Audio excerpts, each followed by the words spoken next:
Today, let's take a closer look at another controversial person that shocked seemingly everyone in her era that she came in contact with, and equally confounds the few that remember her legacy today.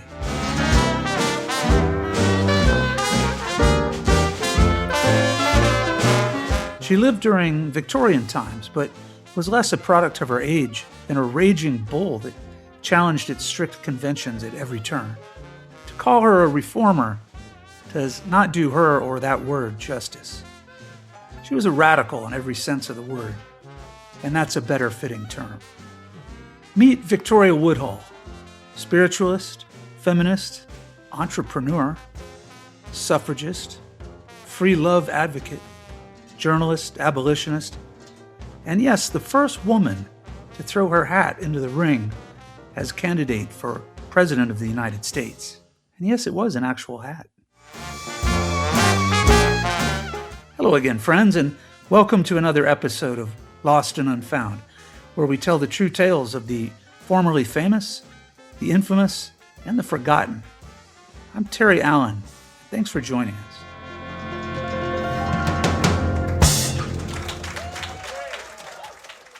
She was born Victoria, California, Claflin, in a virtual ghost town called Homer, Central Ohio, in 1838. She was the seventh of 10 children, 6 of whom survived to maturity. Among this brood was her sister, Tennessee Claflin, who will enter the picture in due course.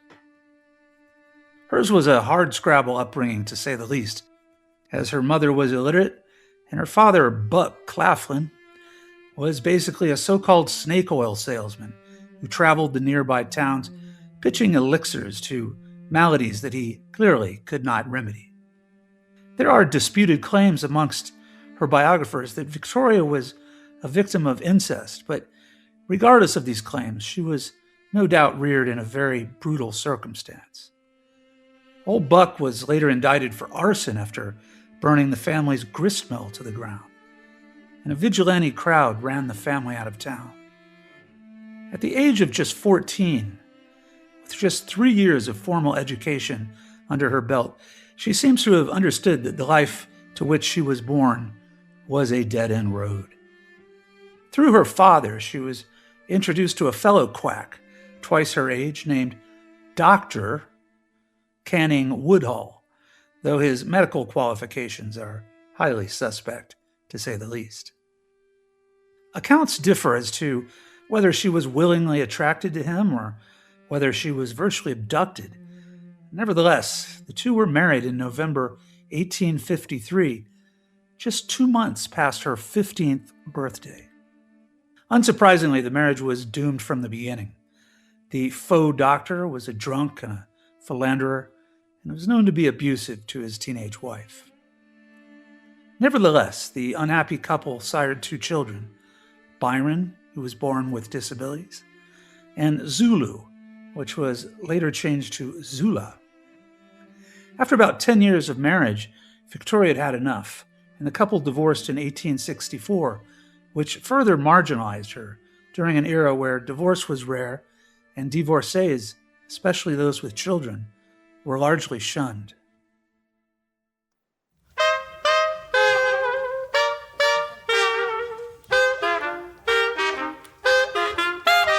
But it was at some point during this rocky union to Woodhull that Victoria seems to first exhibit her unconventional views about the institution of marriage itself, and her belief in a sort of proto-feminism and advocacy for free love. In a speech delivered years later, she put it this way: "Yes, I am a free lover.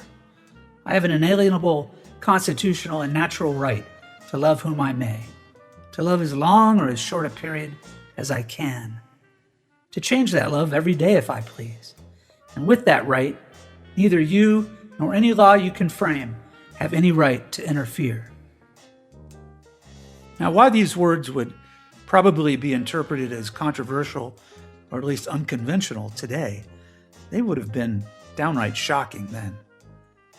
But enter a new man in her life, whom by all accounts was a far more upstanding person than the previous one, and that was Colonel James Harvey Blood, a commander on the Union side during the Civil War, and he was later elected the city auditor of St. Louis.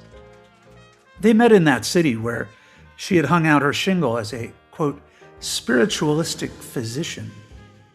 During their first encounter, her tarot card seems to have suggested to her that these two were meant to be, and he almost immediately proposed marriage, despite the fact that both were still technically betrothed to other people. They and her children traveled around the Midwest for a while before reaching New York City in 1868, where they took domicile with her aforementioned sister, Tennessee. It was there that the two sisters worked as spiritualists or clairvoyants, very much in vogue at this time, and informally established a salon of sorts, which soon began to attract a wide array of adherents, ranging from the totally obscure to some of the most prominent in the city. Among the latter was Cornelius Vanderbilt, the wealthiest man of the age, who sought the advice of the sisters to commune with his dead wife. And a shameless plug here, we hope you'll check out a recent episode we've done on this channel called William Walker, the Gray-Eyed Gringo of Nicaragua, where old Corny Vanderbilt also plays a pivotal role. To make this unlikely grouping even stranger, supposedly Vanderbilt and the Claflin sisters began swapping financial tips back and forth. So here we have two mostly formally uneducated, spiritual sisters commiserating with the wealthiest man in the world on matters of economics and entrepreneurship. Add to that, it was rumored that Tennessee, or Tenny as she was known, was Vanderbilt's secret lover. At one point, he had intended to marry her.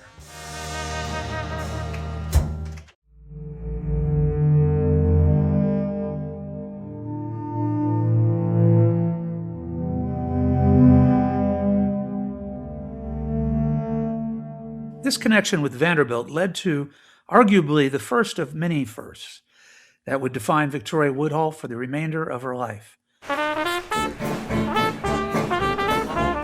When she and her sister opened the first ever woman-owned stock brokerage called Woodhull, Claflin and Company, which catered exclusively to a female clientele comprised mostly of wives of wealthy men. Victoria believed that the financial independence of women was tantamount even to the right to vote, which would elude them for another 50 years following the passage of the 19th Amendment in 1920. The brokerage proved to be an immediate success, no doubt due to the quite active role of Vanderbilt himself, but it was not without its predictable critics.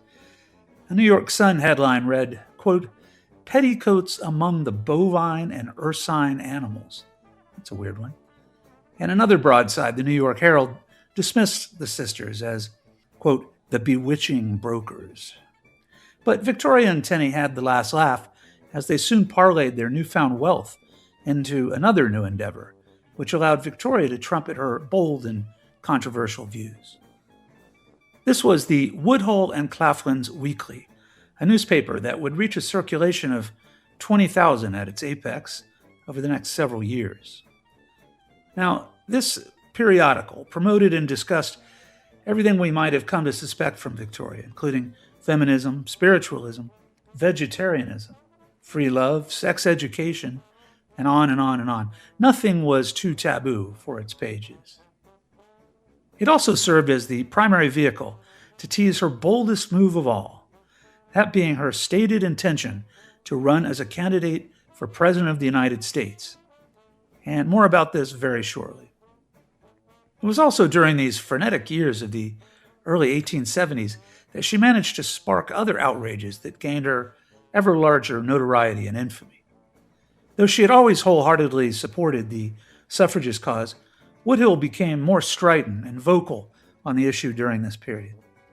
She was a regular on the suffragist speaking circuit and even addressed the House Judiciary Committee, becoming just the second woman permitted to do so, following her friend Elizabeth Cady Stanton.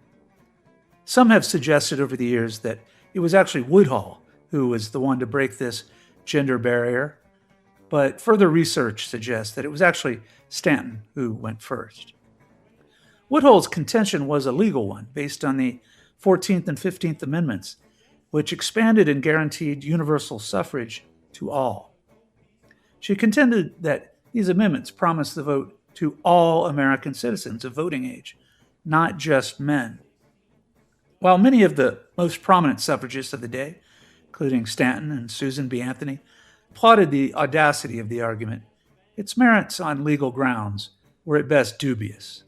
Legal theorists and commentators of the day laughed it off and ignored it, as it was pretty clear that the amendments in question were directed solely toward men, recently freed male slaves in particular. She also caused a notable scandal of the era when, through the pages of the Weekly, she took direct journalistic aim at Henry Ward Beecher, probably the most renowned Protestant minister in New York and maybe the country of the time. Beecher badgered Woodhull openly from his Brooklyn pulpit. And even though they were completely in agreement on the abolition issue, he had fun, it seems, taking shots at her regarding her unrepentant promotion of free love. But Victoria soon learned privately that the good Reverend was not so good after all, and was simultaneously carrying on an adulterous affair with one of his parishioners.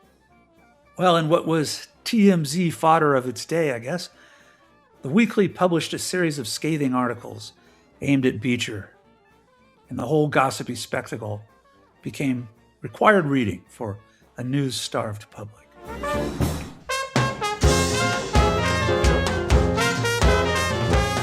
Following years of both public and private missives hurled at each other, Beecher stood trial in 1875 on charges of adultery, but it ended in a hung jury. He was back to his Sunday services and midnight dalliances. So let's jump back now to Victoria's ill-fated presidential run in 1872, for which she is most remembered and celebrated in some small circles today. Her platform was a progressive playbook: suffragism, workers' rights, an 8-hour workday, an end to the railroad monopolies. Wonder what Vanderbilt thought of that. Abolition of the death penalty, and welfare for the poor.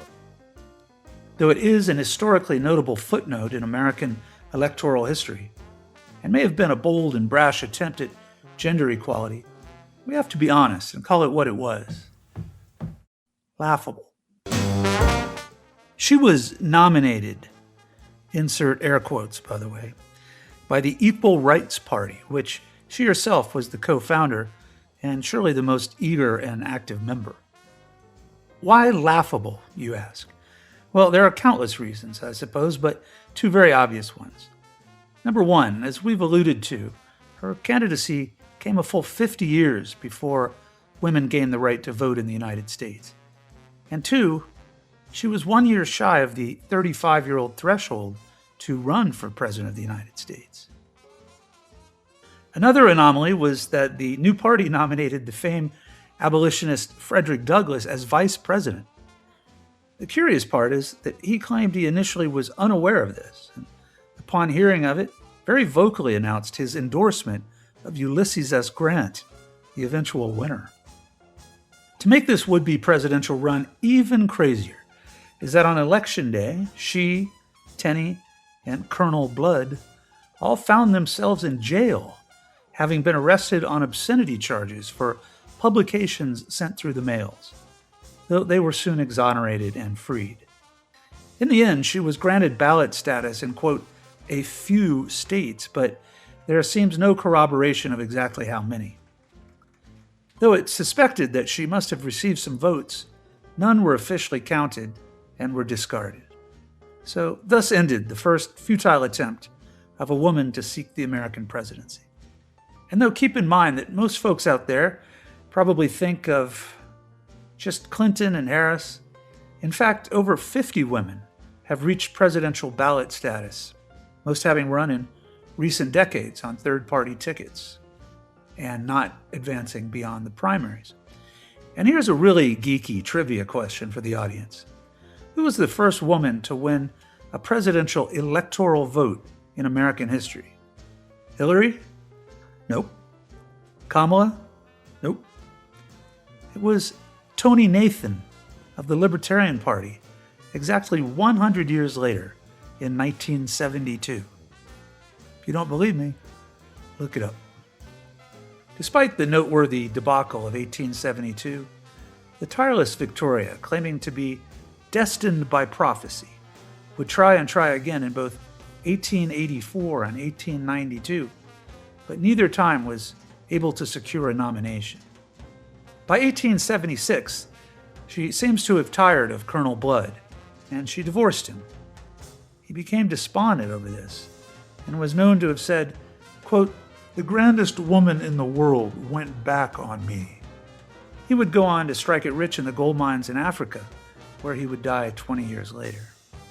The following year, in 1877, the Commodore, Cornelius Vanderbilt, passed away, and soon after, Victoria and Tenny were approached by his heir William, who mysteriously offered $1,000 to each to leave the country for fear of them divulging unknown financial dealings of his father. The sisters agreed to this offer and soon set sail for England, where they would both live out the remainder of their lives. In fact, by the time of their deaths, they would both live a longer period as expats than they did in their native United States.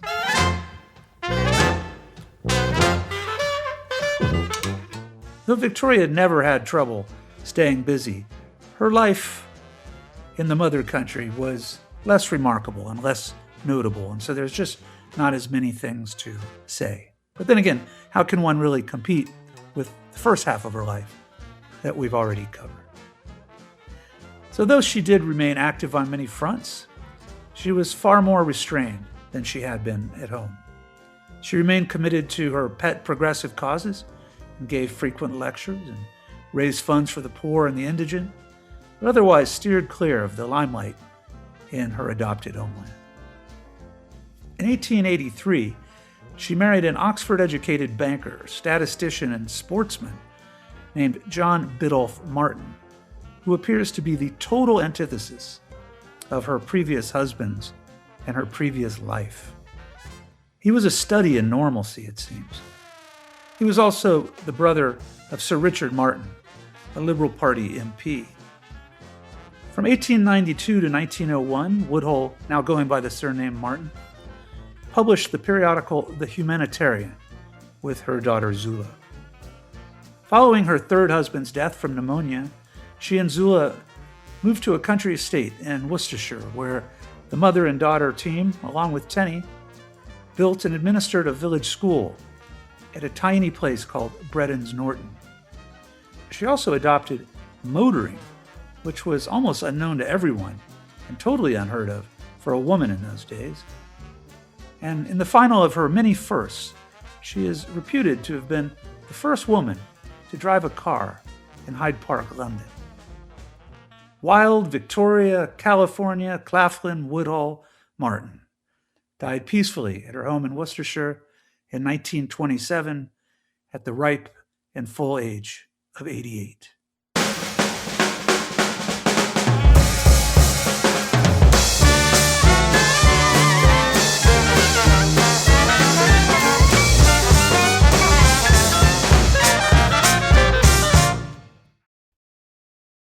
This concludes the latest episode of Lost and Unfound. Find us on YouTube, Spotify, Apple, and all the socials. And if you like what you hear, check out our companion show called Well Hung History. Tom Payne Productions, all rights reserved and preserved.